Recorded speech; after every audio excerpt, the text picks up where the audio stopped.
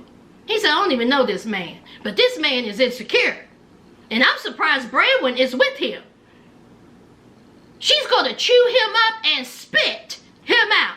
Honey, Courtney was looking at him like, man, don't make me mess you up in this kitchen. Courtney said, I can headbutt you at any time and make you go cross-eyed. Don't make me hurt you up in this kitchen. Get out my face. Chazz look and sound so dumb. Meanwhile, Branwyn is talking to Jessica. Jessica's like, listen, I don't think it's a good idea that you go to Kentucky. I'm going to lose my friend. Branwyn said, I know. I'm still deciding it. I mean, Chazz tripping. He's jealous. He's insecure. I got my daughter here. I just don't know what to do. Branwyn, you married this man fresh out of prison. That's a decision you made. Rushing into this foolishness.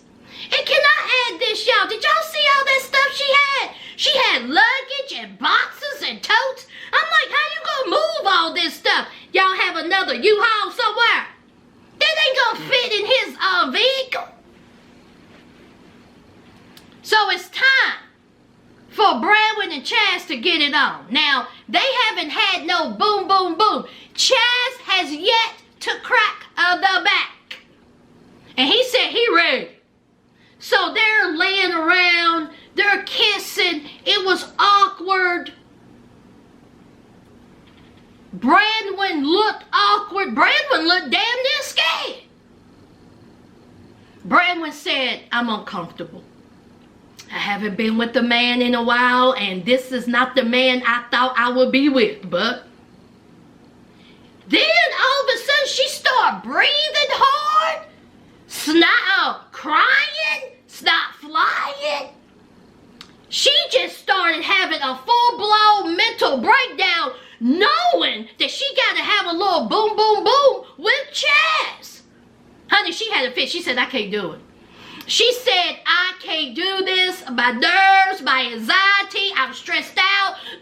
I can't do this. Chazz, he was being real sweet with her. He said, it's okay. It's all right. You don't have to. I don't want to, force you to do something you don't want to do. She was like, I don't want to do it. I don't want to do it. Please, God. Not now, tear shed. Did y'all see a tear? I don't even think I seen a tear, but I seen a whole lot of squalling. So then here comes Chazz. It's okay. It's okay. You don't have to do it. I'll take you home. This is Branwyn. Okay. Let me get my pocketbook. We ready? Thank you for being so kind. Let's go. Baby, when I tell you, Branwyn hop, skipped, and jumped into that vehicle. The anxiety left, the stress left, the tears left, everything left. Y'all, Branwyn didn't want to sleep with Chazz, point blank, period. And that's that on that. Y'all, Branwyn don't want to be married to Chazz. I mean, she keeps saying that she loved Chazz and Chazz is a good dude and Chazz is there for her. But nothing about them is a connection. She looks so uncomfortable with Chazz. She don't want to be married to him, but you're married. You need to go ahead and tell him, Branwyn.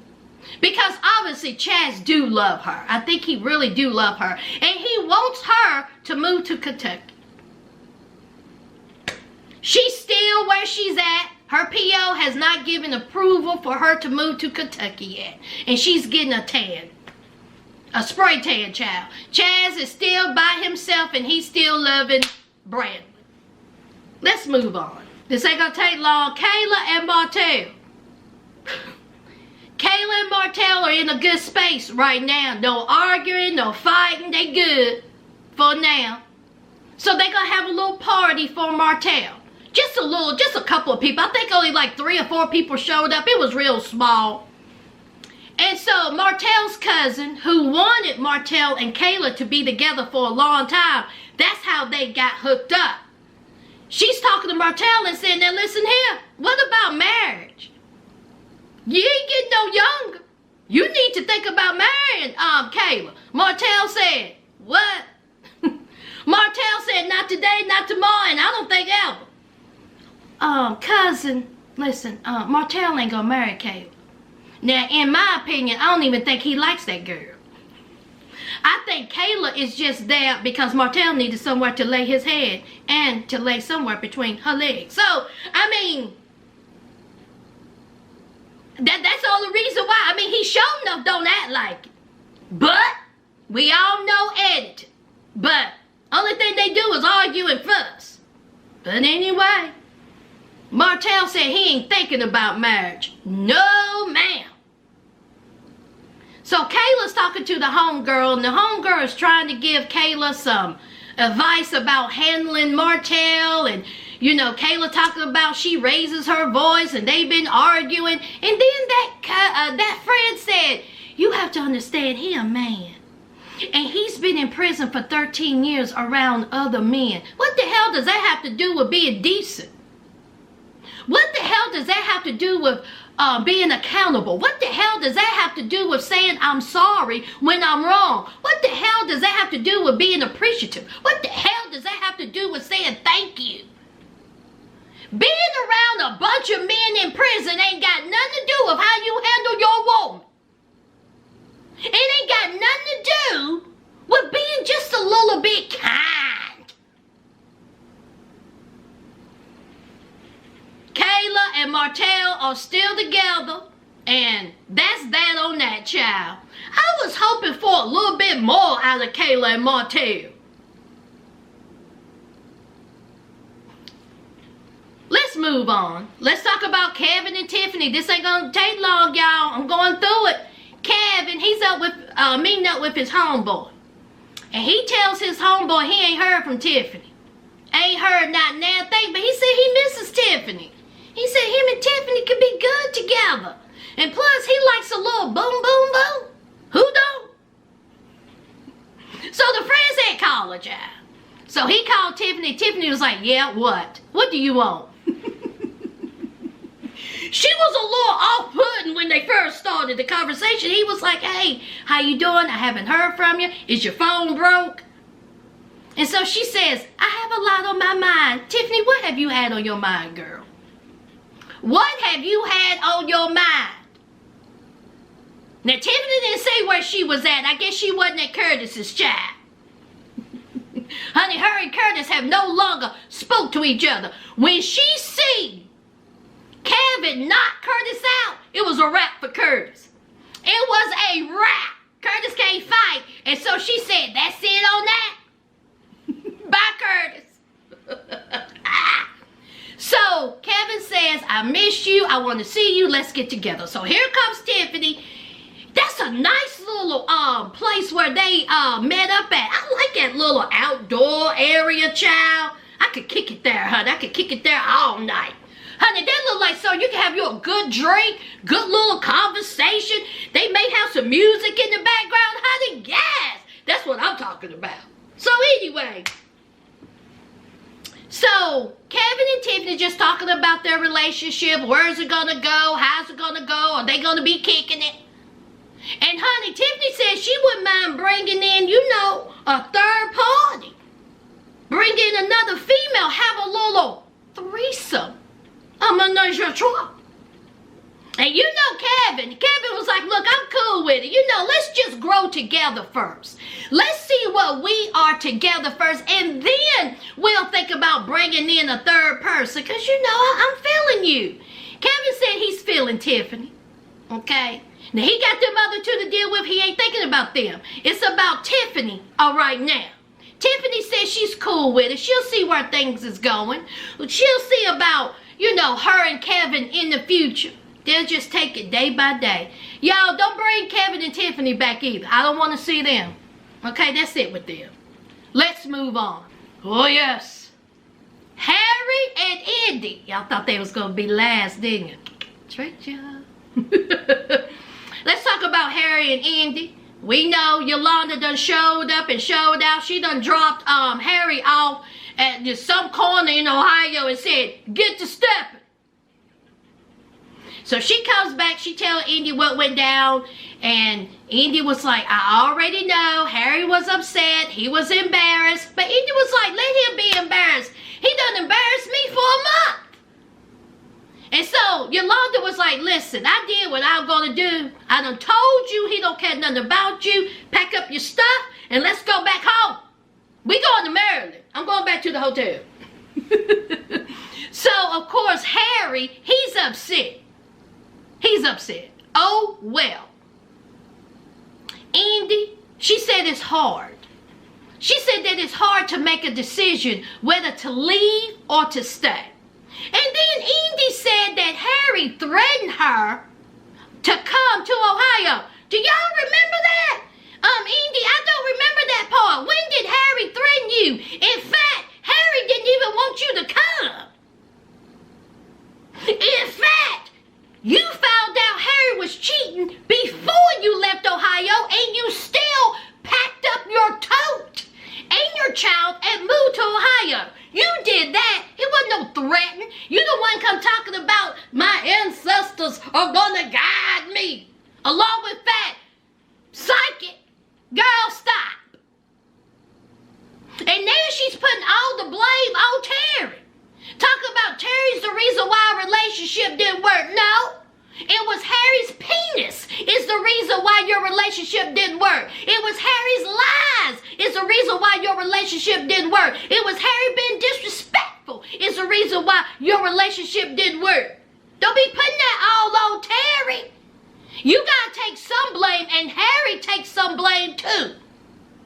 Like you said, it takes two to tango. Harry knew what he was doing. He got so much growing up to do, immature. And Indy, so do you. So now, she made the decision, she leaving. Y'all notice we ain't seen Lydia in a minute, child. Lydia said, I'm done with this. So, Indy's packing up her little stuff in the bathroom. She done put in a good old Kroger bag or Walmart bag, and she done packed up her little tote. When she said that, when she was sitting there talking to Coco, Coco was like, I'm going home, y'all. Finally, I am going home and get away from here. Come on, Coco. Finally, I am going home. Honey, Coco was happy. So, Indy, she calls Harry and she said, listen, not that you would care, but I'm leaving. We going back home to Maryland. You want to say bye? Come on. So here comes Harry walking. And Harry says, I think that Indy was childish in sending her mama to do her deed. Harry, calling somebody else childish. Harry, trying to get Indy straight. Excuse me, Harry. You have no room to talk. None. You have cut a shine this whole episode, not taking accountability for anything, being so selfish. Everything was about you. You did absolutely nothing to contribute to this relationship or to Coco. You stupid ass. So he come telling Indy, he was like, what was the point of sending your mama? Huh? What was the point? What do you want from me, Indy? What do you want from me? You want me to impregnate you? You want me to marry you? And so Indy said, I didn't say none of that. I just want you to be with me without cheating. You think you can do that? Then Harry lied and told Indy he ain't been with Terry. Indy said, I done had all I could say. I'm leaving. So they had a little huggy. He didn't say bye to Coco because Coco done ran into the car, honey. She didn't care. She didn't care nothing about it. She had her seatbelt on and, honey, she was ready. Indy gets into the car and she's crying. Listen, I know Indy's hurt. I know Indy loved Harry. She moved to Ohio for Harry. But Indy, Harry ain't for you. And I know you upset. Let the tears, let them fall out. And it'll be all right. right, girl. It'll be all right. Coco said, Mama, why you crying? Honey, this could be a celebration.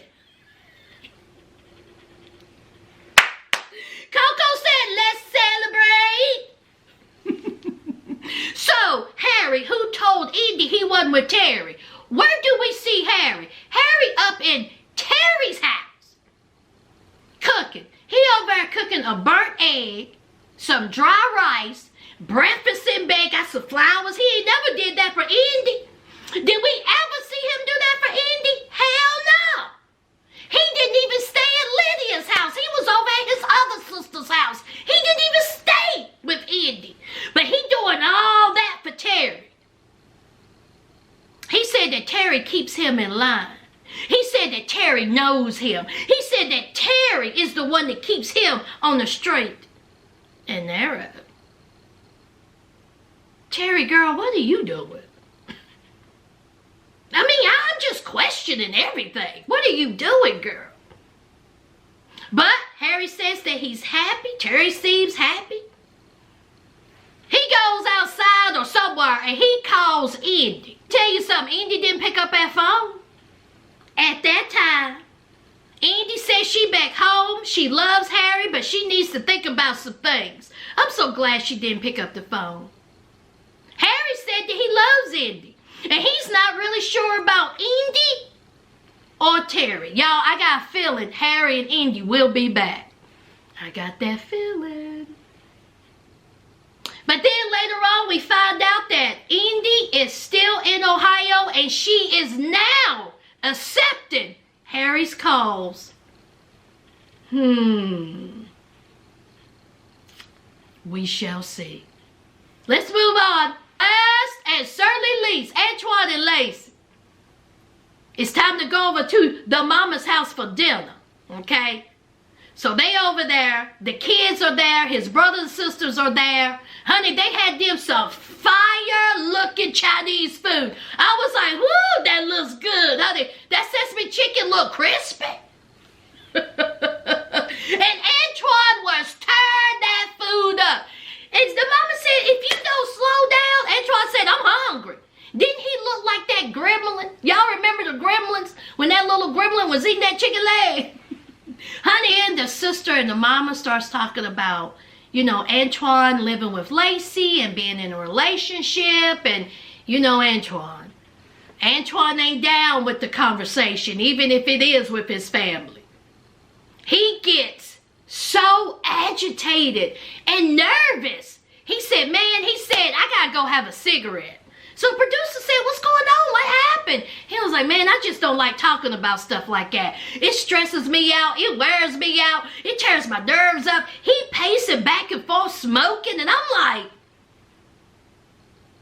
they didn't ask you nothing. They just asked you, how is it living with Lacey and being in a relationship? Honey, he couldn't handle that, child. Okay. So it's time to clean up. He's still outside. And here is Mama Antoine talking to Lacey. And she says, listen, I'm just here to tell you. Okay, my son ain't never been faithful. Okay, he ain't never been faithful. He ain't never been faithful to not now one of his girlfriends. Don't think you're special. She didn't say that. I added that in.